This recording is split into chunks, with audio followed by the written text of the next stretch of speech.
Hello बच्चों, स्वागत है आपका आपके प्यारे से यूट्यूब चैनल उषादीप एकेडमी पे। इस चैनल के बारे में अभी तक हमने नहीं बताया। ये चैनल रिलेटेड होगा +2 लेवल तक के साइंस के बच्चों के लिए, जिसमें फिजिक्स, केमिस्ट्री, मैथ या साइंस से रिलेटेड और भी इंफॉर्मेशन दी जाएंगी। तो आज जो हम नए प्लेलिस्ट की शुरुआत कर रहे हैं उसका हेडिंग यहाँ पे लिखा हुआ है, दैट इज़ ऑर्गेनिक केमिस्ट्री। और ये उन बच्चों के लिए है जो जेई एडवांस की प्रिपरेशन कर रहे हैं। ये मेनली उन बच्चों के लिए होगा जो जेई के एडवांस लेवल तक जाना चाहते हैं। नीट तो हो ही जाएगा, जेई मेन तो कवर हो ही जाएगा, प्लस जेई एडवांस तक जो जाना चाहते हैं उन लोगों के लिए ये चैनल, ये प्लेलिस्ट है। ऑर्गेनिक केमिस्ट्री का ये प्लेलिस्ट उन लोगों के लिए है। इसमें हम पूरा ऑर्गेनिक केमिस्ट्री एक वे में पढ़ेंगे बच्चों। एक वे में कहने का मतलब हम कट नहीं करेंगे कि ये +1 का है, ये +2 का है। शुरू से पढ़ेंगे और लास्ट तक जाएंगे। ऑर्गेनिक केमिस्ट्री में होता क्या है, जनरली बच्चे फिजिकल कर लेते हैं, उसमें न्यूमेरिकल पार्ट है, वो आसानी से हो जाता है।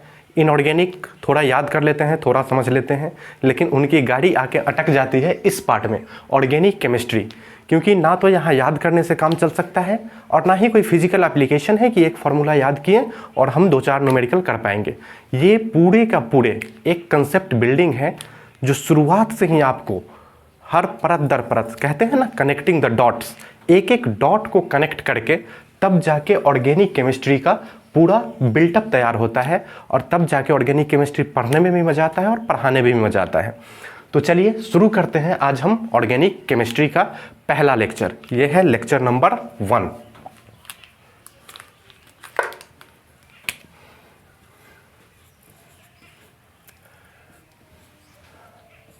ऑर्गेनिक केमिस्ट्री का लेक्चर नंबर 1। तो हम जानते हैं कि ऑर्गेनिक केमिस्ट्री क्या होता है। ये कार्बन और उससे रिलेटेड कंपाउंड, कहने का मतलब कार्बन और उससे रिलेटेड कंपाउंड, मेनली हाइड्रोकार्बन और उनके डेरिवेटिव का अध्ययन है। ठीक है, तो सबसे पहले जो मेन रोल इसमें प्ले करेगा वो है कार्बन। तो हम कुछ प्रॉपर्टीज सबसे पहले कार्बन का ही देख लेते हैं। ठीक है, प्रॉपर्टीज ऑफ कार्बन।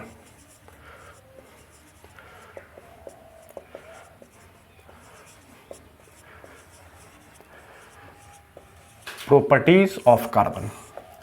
हमारे केमिस्ट्री में बहुत सारे कंपाउंड हैं, उनमें से 80% से ज़्यादा कौन सा कवर कर लेता है? कार्बन।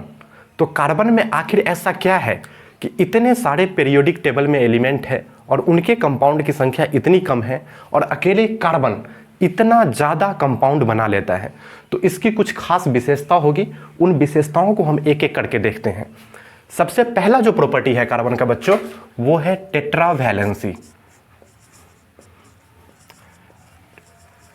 टेट्रावैलेंसी। दूसरी जो प्रॉपर्टी है इसकी, ये है कैटिनेशन। और तीसरी जो प्रॉपर्टी है वो है multiple bonding. Multiple bonding. Carbon की इन्हीं तीनों प्रॉपर्टीज के चलते कार्बन इतना सक्षम है इतने सारे कंपाउंड्स को बनाने में। क्या क्या? Tetravalency, catenation and multiple bonding. अब एक एक करके हम इन तीनों प्रॉपर्टी के बारे में देखेंगे। तो सबसे पहले देखते हैं हम लोग टेट्रावैलेंसी। पहला हेडिंग लिखेंगे बच्चों, टेट्रावैलेंसी।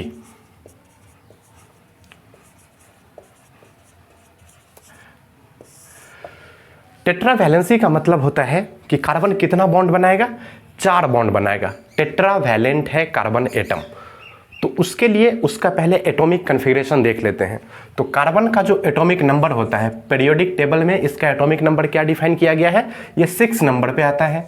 तो अगर हमको इसका इलेक्ट्रॉनिक कन्फिगरेशन लिखना हो तो कैसे लिखते हैं बच्चों? 1s2, 2s2 and 2p2। हम जानते हैं कि कोई भी एटम जो बॉन्डिंग में हिस्सा लेता है वो उसके आउटर मोस्ट ऑर्बिट का इलेक्ट्रॉन हिस्सा लेता है। तो कार्बन का आउटर मोस्ट ऑर्बिट कौन सा हुआ? Second orbit. और सेकेंड ऑर्बिट में कितने इलेक्ट्रॉन प्रेजेंट है बच्चों? तो 2 और 2 4 इलेक्ट्रॉन प्रेजेंट है। तो यही चारों इलेक्ट्रॉन भाग लेगा किसमें? जब कार्बन कोई भी बॉन्ड बनाएगा। तो देख लेते हैं, ऑर्बिटल डायग्राम इसका देख लेते हैं। Orbital diagram.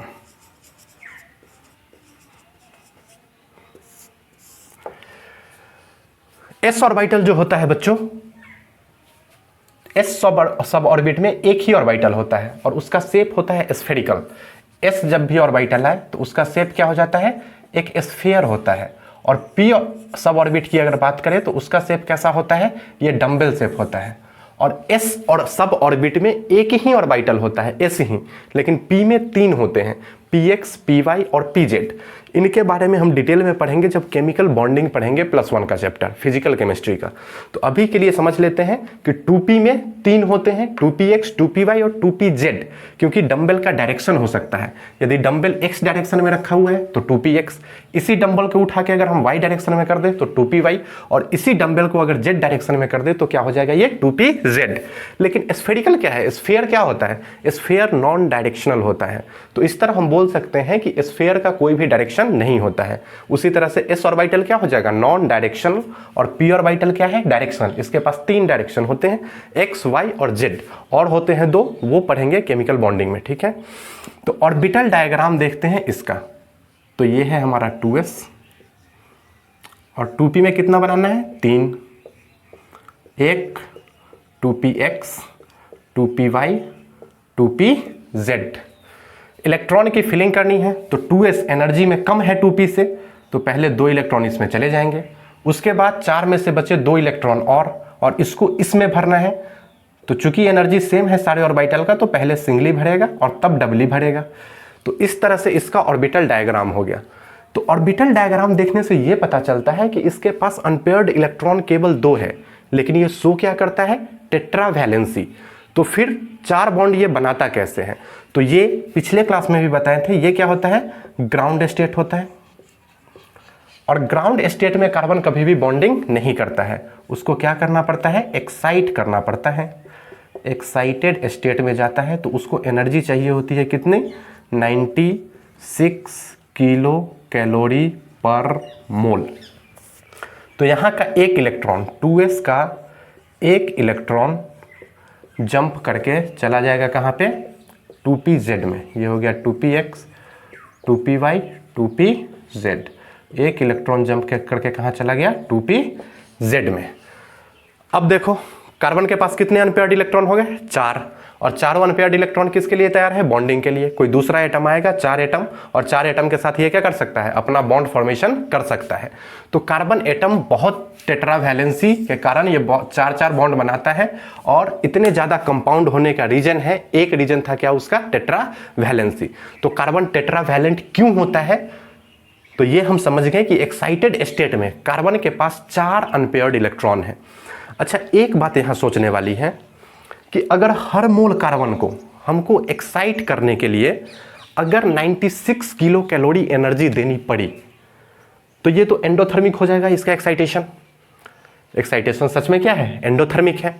तो इतना ज़्यादा एनर्जी अगर हम बाहर से सप्लाई करें तो वो एटम इतना बॉन्डिंग कैसे कर सकता है, और इतने सारे कंपाउंड उसके कैसे हो सकते हैं अगर बार बार हमको कार्बन एटम को एक्साइट करने के लिए इतना एनर्जी बाहर से सप्लाई करना पड़ेगा। तो ये चीज़ इस तरह से इनकाउंटर होता है कि हाँ, कार्बन एटम को, एक मोल एटम को एक्साइट करने के लिए हमको चाहिए इतना एनर्जी, लेकिन जब ये एक्साइट होकर बॉन्डिंग करता है तब उस प्रोसेस में एनर्जी रिलीज होता है। क्योंकि हम लोग जानते हैं कि बॉन्डिंग जब भी होता है, जहां भी बॉन्ड बनता है वहां पे क्या होता है, एनर्जी रिलीज होता है।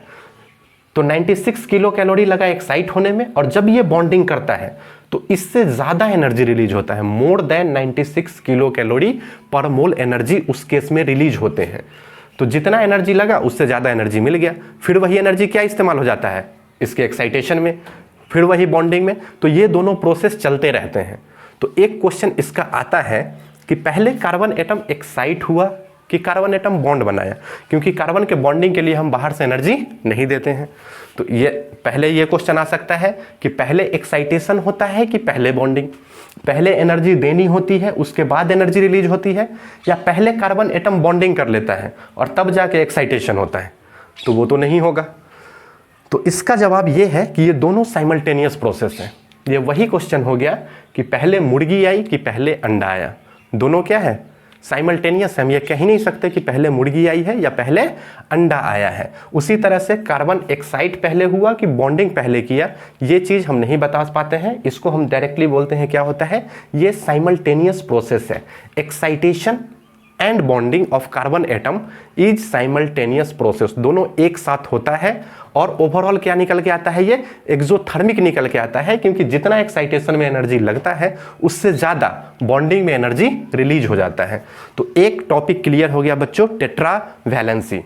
ठीक है, इसका स्क्रीनशॉट ले लीजिए।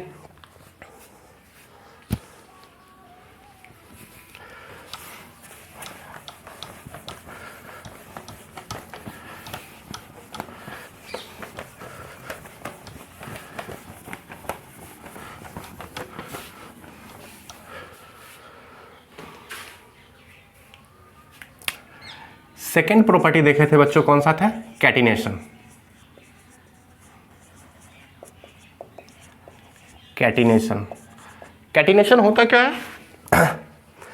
कैटिनेशन एक सेल्फ लिंकिंग एबिलिटी है जिसमें एटम खुद से ही क्या होते हैं, लिंक होते हैं थ्रू कोवैलेंट बॉन्ड। तो अगर इसका डिफिनीशन लिखना हो कैटिनेशन का तो हम सिंपली लिख सकते हैं self linking ability through covalent bond, through covalent bond. Covalent bond के द्वारा एटम अगर खुद से ही लिंक होने लगे तब उसको बोलते हैं कैटिनेशन। जैसे कार्बन बहुत ज़्यादा कैटिनेशन शो करता है, तो आप देखे होंगे कि कार्बन कार्बन चेन बहुत होता है ना, इस तरह का चेन मिलता है ऑर्गेनिक केमिस्ट्री में। तो ये सेल्फ लिंकिंग एबिलिटी है, कार्बन खुद से ही क्या हो रहा है, कोवैलेंट बॉन्ड से जुड़ रहा है। तो इसी प्रॉपर्टी को हम लोग बोलते हैं कैटिनेशन। और पूरा पीरियोडिक टेबल में सबसे ज़्यादा कैटिनेशन जो शो करता है वो हमारा कार्बन ही है, क्योंकि जितना ज़्यादा बॉन्ड का स्ट्रेंथ होगा उतना ज़्यादा कैटिनेशन का क्या होगा, प्रॉपर्टी। और बॉन्ड स्ट्रेंथ डिपेंड करता है एटम का साइज कितना छोटा है। छोटा एटम का साइज क्या करता है, ज़्यादा तगड़ा बॉन्ड बनाता है। तो कार्बन एटम जो है, और भी फैक्टर होते हैं, जैसे अगर लोन पेयर हो तो लोन पेयर रिपल्सन भी एक फैक्टर है। तो बहुत सारे फैक्टर मिल के डिसाइड करते हैं, लेकिन चूंकि कार्बन पे कोई लोन पेयर प्रेजेंट नहीं है, हम जानते हैं कार्बन के आउटर मोस्ट में 4 और इलेक्ट्रॉन है और चारों का चारों क्या करता है, बॉन्ड बनाता है। तो कोई भी एक्स्ट्रा इलेक्ट्रॉन इन कार्बन पे प्रेजेंट नहीं होता है। ठीक है, तो इस तरह से कैटिनेशन के बारे में हम कह सकते हैं कि कार्बन चूंकि अपने ग्रुप में सबसे छोटा है, कार्बन का ग्रुप क्या है, carbon, silicon, germanium, tin, lead. तो जैसे हम ग्रुप में ऊपर से नीचे जाते हैं तो क्या होता है, साइज बढ़ता है। तो यहाँ पे जैसे जैसे ऊपर से नीचे जा रहे हैं साइज बढ़ रहा है। तो कार्बन का सबसे साइज छोटा है उसके अपने ग्रुप में, इसलिए इस ग्रुप में सबसे ज़्यादा कैटिनेशन कौन शो करता है, कार्बन। कुछ हद तक सिलिकॉन भी शो करता है, उसके बाद कोई भी कैटिनेशन शो नहीं करता है, लेकिन मैक्सिमम एक्सटेंट तक जो कैटिनेशन शो करता है वो करता है कार्बन। ठीक है, तो दो प्रॉपर्टी हम पढ़ लिए, एक टेट्रावैलेंसी और दूसरा कैटिनेशन, जिसके कारण क्या करता है, कार्बन बहुत सारे कंपाउंड बनाता है और बहुत सारे बॉन्ड्स बनाता है। और तीसरा और एक इंपॉर्टेंट प्रॉपर्टी और है,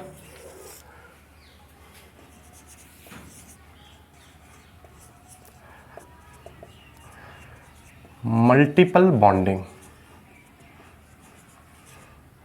मल्टीपल बॉन्डिंग, मल्टीपल बॉन्डिंग क्या होता है बच्चों, दो एटम के बीच में एक से ज्यादा बॉन्ड बन जाए उसको क्या बोल देते हैं, मल्टीपल बॉन्ड। तो हम जानते हैं कि कार्बन क्या होता है, C सिंगल बॉन्ड से भी बनाता है, C डबल बॉन्ड से भी बनाता है और C ट्रिपल बॉन्ड से भी बनाता है। ये चीज हमको पता है। तो carbon single bond, double bond और ट्रिपल बॉन्ड तीनों बॉन्ड बनाने में कैपेबल है, क्योंकि इसका साइज क्या है, कार्बन का छोटा, और ये आसानी से मल्टीपल बॉन्डिंग कर सकता है। ये भी तीनों कोवैलेंट बॉन्ड ही है। पहला बॉन्ड जो होता है उसको हम लोग बोलते हैं सिग्मा बॉन्ड, और दो एटम के बीच में एक ही सिग्मा पॉसिबल है। तो यहाँ पे क्या होगा, एक सिग्मा, और एक जो बच गया वो क्या होगा, पाई। यहाँ पे एक सिग्मा और दो जो है वो क्या हो जाएगा, पाई। ठीक है, तो कार्बन तीनों तरह के बॉन्ड बनाने में सक्षम है, single, double and triple bond. तो कार्बन मल्टीपल बॉन्डिंग भी करता है। तो यही 3 प्रॉपर्टी है कार्बन का जो कार्बन को सक्षम बनाता है इतने सारे कंपाउंड को बनाने में। पहला टेट्रावैलेंसी, टेट्रावैलेंसी कब शो करता है? वो एक्साइटेड स्टेट में, ठीक है। दूसरा क्या है इसका? Catenation, catenation is nothing but the self linking ability through covalent bond.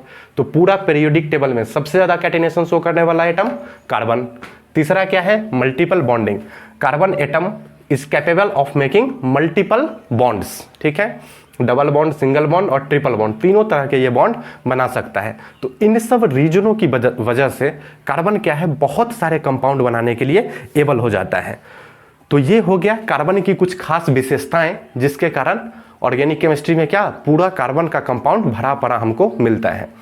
अब इसका जो अगला चैप्टर आएगा वो चैप्टर आएगा हाइब्रिडाइजेशन, जिसको हम लोग डिटेल में देखेंगे up to JEE advance level. Hybridisation के पूरे कंसेप्ट को अच्छे से देखेंगे।